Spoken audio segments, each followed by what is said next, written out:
There is a simple agricultural technology that can reduce garden water use by more than half, stabilize plant growth in extreme heat, suppress weeds, and operate for years without electricity, plastic tubing, or mechanical parts.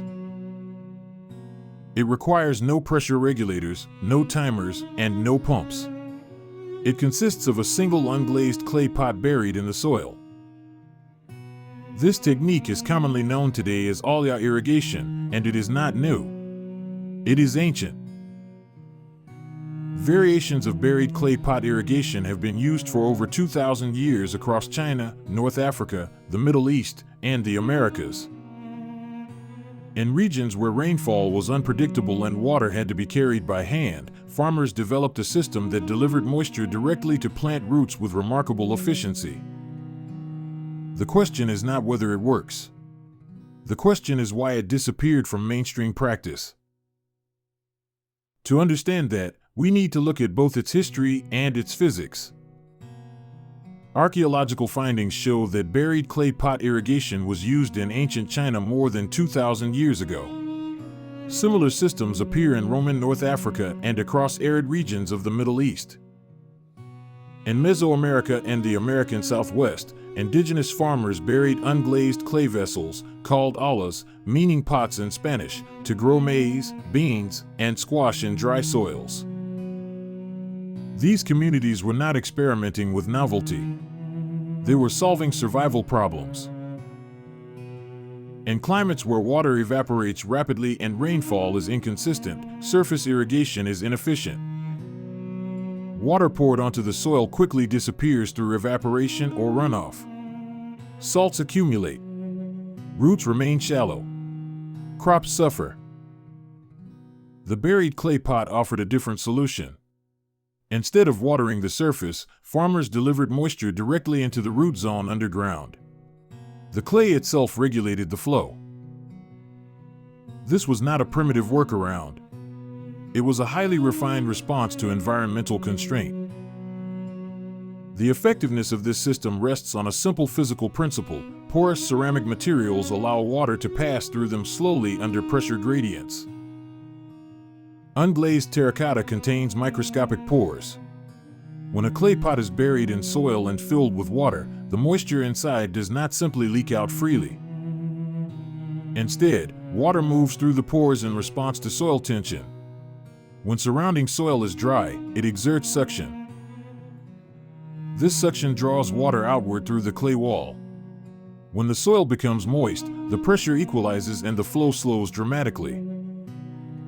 In other words, the pot releases water according to plant demand.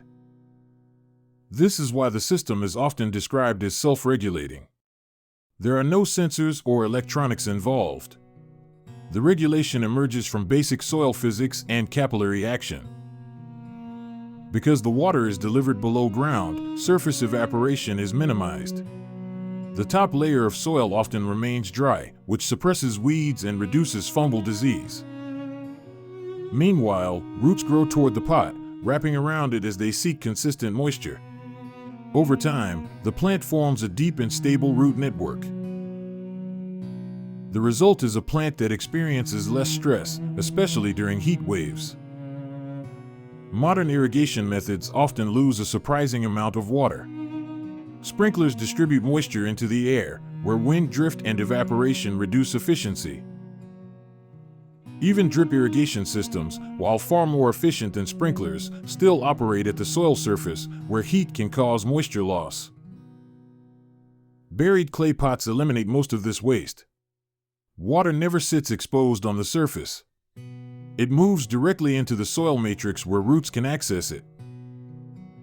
Research conducted in arid agricultural regions has demonstrated water savings of 50 to 70% compared to traditional surface irrigation. In some studies, crop yields remained comparable while water use declined dramatically. In certain cases, yields even improved because plants experienced fewer fluctuations between drought stress and overwatering. The reason is consistency. Instead of flooding the soil and then allowing it to dry, the clay pot provides slow, steady hydration. For small-scale gardens and raised beds, this can be transformative. When people say that one buried clay pot waters a garden for 6 months, they do not mean that you fill it once and leave for half a year. Rather, they mean that a single pot can serve the same plants continuously for an entire growing season with minimal maintenance. A typical unglazed pot holding 5 to 10 liters of water may need to be refilled every few days to once a week, depending on soil type and climate. In sandy soils, water disperses more quickly and refilling may be more frequent. In heavier loams or clay soils, moisture spreads slowly and remains available longer. However, the pot itself remains in place throughout the season. There are no hoses to reposition, no emitters to unclog, and no plastic components to degrade under ultraviolet exposure. The clay vessel simply continues to function underground. If protected from freezing temperatures, it can remain buried for years. From a life cycle perspective, the system is extremely durable. The disappearance of clay pot irrigation from mainstream agriculture was not due to inefficiency. It was due to scale. As agriculture industrialized during the 19th and 20th centuries, priorities shifted toward maximizing acreage per labor hour. Large-scale irrigation systems using canals, pumps, and later pressurized sprinklers allowed farmers to water vast fields quickly. Clay pot irrigation does not integrate easily with mechanized farming. Each pot must be placed by hand and refilled manually. For a 1,000-hectare monoculture, this approach is impractical. However, for home gardens, small farms, and intensive raised beds, the logic reverses. Labor is already localized. Precision matters more than speed. Water conservation becomes critical. In that context, the clay pot regains its advantage. The installation process is straightforward. First, select an unglazed terracotta pot. The key requirement is that it must be porous. Glazed ceramic will not work because the glaze seals the pores. If the pot has a drainage hole at the base, seal it with waterproof epoxy, silicone, or a tight-fitting plug. Next, dig a hole in your garden bed slightly deeper than the pot's height. Place the pot inside and backfill the soil so that only the neck remains above ground. This allows easy access for refilling while keeping the body fully buried. Plant crops within a radius of approximately 30 to 45 centimeters around the pot. The exact spacing depends on plant type and root spread. Tomatoes, peppers, cucumbers, squash, and eggplant respond particularly well. Smaller leafy greens may require closer spacing or smaller vessels. Finally, fill the pot with water and cover the opening with a lid or flat stone to prevent evaporation and mosquito breeding. From that point forward, the pot quietly performs its function. Beyond water efficiency, clay pot irrigation influences soil ecology. Because the surface remains relatively dry, weed germination decreases. Reduced surface moisture also lowers the likelihood of certain fungal pathogens that thrive in damp foliage conditions.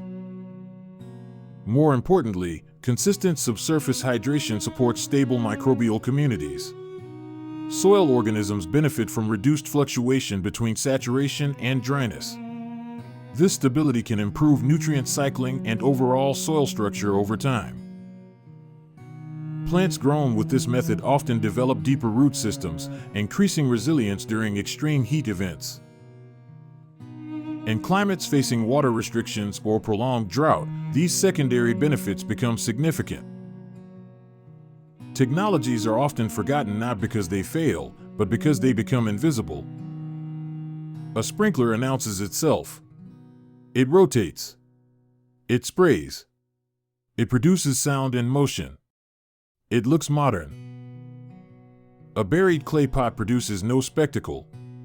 Once installed, it disappears beneath the soil. Its effectiveness is subtle and steady rather than dramatic.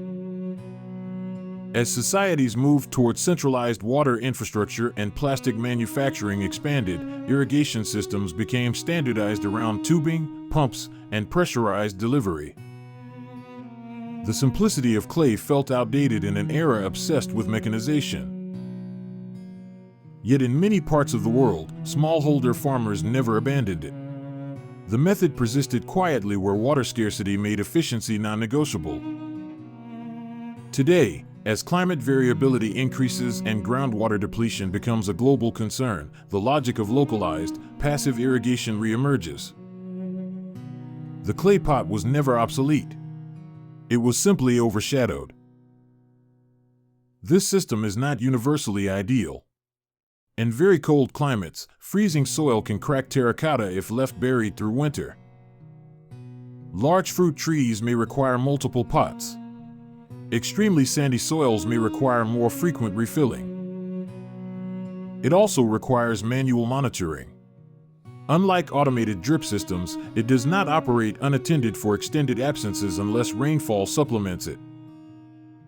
However, within its appropriate scale, it is remarkably effective. At its core, clay pot irrigation reflects a broader principle. Efficient systems often rely on material intelligence rather than mechanical complexity. Clay regulates flow because of its structure. Soil regulates demand because of tension gradients.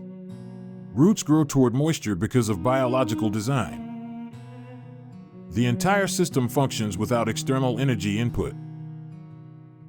In a world that increasingly depends on electricity and synthetic materials, it is worth reconsidering technologies that operate on physics alone. One buried clay pot can support a garden bed through an entire growing season. It can cut water use dramatically. It can stabilize plant health in extreme conditions. The more important question may not be why this works.